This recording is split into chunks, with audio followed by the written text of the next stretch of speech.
జీవితాన్ని రథంతో పోలుస్తారు. కానీ ఎందుకు? ఇప్పుడు మీరందరూ ఏమంటారు అంటే జీవితం కూడా రథంలాగే వెళ్తూ ఉంటుంది కదా అని. కానీ ఒక్కసారైనా ఈ రథాన్ని అర్థం చేసుకోవడానికి ప్రయత్నించారా? రథానికి ముందు అశ్వాలుంటాయి, వెనుక చక్రాలుంటాయి. ఈ అశ్వాలు మీ యొక్క కర్మ, ఇక ఈ చక్రాలు కర్మఫలం.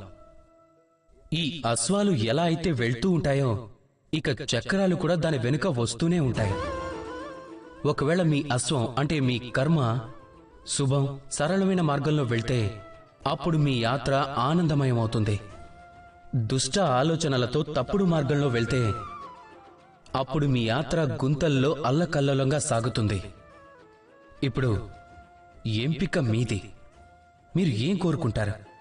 మీ యాత్ర ఆనందంగా ఉండాలనా లేక బాధగానా? మీ కర్మ అశ్వాలను నియంత్రణలో పెట్టుకుంటే మీ కర్మఫల చక్రాలు సదా మంచి మార్గంలోనే వెళ్తూ ఉంటాయి. రాధాకృష్ణ.